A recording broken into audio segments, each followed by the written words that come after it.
Welcome back sa aking channel.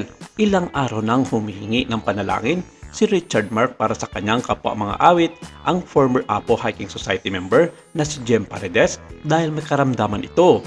Dear God, please heal a very dear friend of mine, Apo Jem Paredes. Please embrace him with your love and protection.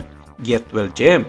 Bahagi ng Facebook post ni Richard Mark. Bihira nang makita ng publiko si Jem mula nang magdesisyon sila nang namayapang si Danny Javier at Buboy Garabillo na buwagin ang kanilang sikat na grupo noong December 2009. At kung matatandaan, maraming beses na naging laman ng mga balita, lalong-lalo na sa mundo ng social media si Jem dahil sa pagkakasangkot niya sa iba't ibang issue, pampolitikal at maging sa kanyang personal na buhay.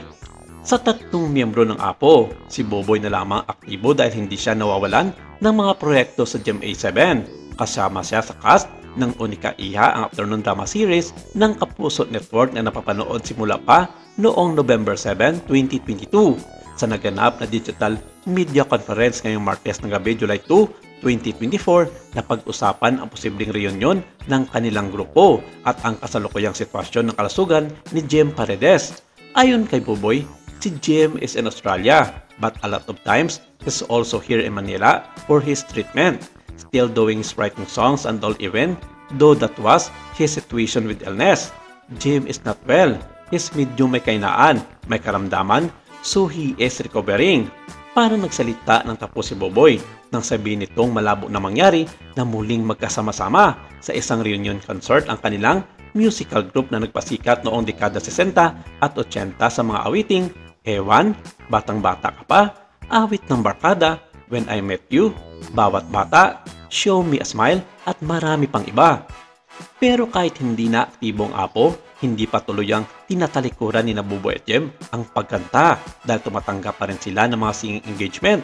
Saad niya, pero yung reunion naming dalawa ulit, mukhang malabo yun because hindi na posible sa ngayon and I'm hoping na makarecover agad si Jem. In fact, minsan kaming dalawa, we accept invitations, mga private invitations, parties. Dumadayo naman kami, kaya tuwang-tuwa ako sa mga teleserye kasi kapag nagdadala ako ng gitara, nakikipag-jam sa akin ang mga kabataan na kasama ko sa cast. Nag-i-enjoy lahat kami. Samantala, binigyan na ng closure ng veteranang singer na si Jem Paredes ang controversy noon tungkol sa kanyang alleged private video na kumakalat at pinagpiestahan noong taong 2019. At hanggang sa ngayon ay hindi pa rin siya tinatantanan ng ibang mga individual na nagmimeme sa kanya sa tuwing nagkakaroon ng issue sa Administrasyong Duterte.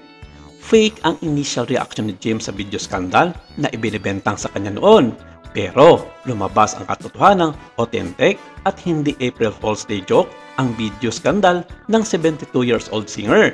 Sa pamamagitan ng kanyang writing on air vlog, inamin ni Jem na siya nga ang lalaking nasa video. Ito ang official statement ng embattled former Apo Hiking Society member. This is very difficult for me to write, and for many of you, it will be painful to read. The video was real, it was private, and not meant for public consumption. I do not know how it became public. I can only surmise that in this ugly season of toxic politics, mock crackers, determined to neutralize my influence by violating my privacy and digging up dirt on me, are at work. There are already too many lies and liars in this world. I do not wish to be part of that cabal.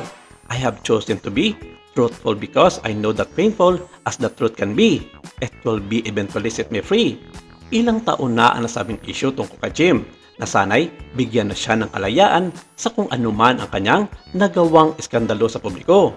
Maraming salamat. Ito lang munang ating update for today.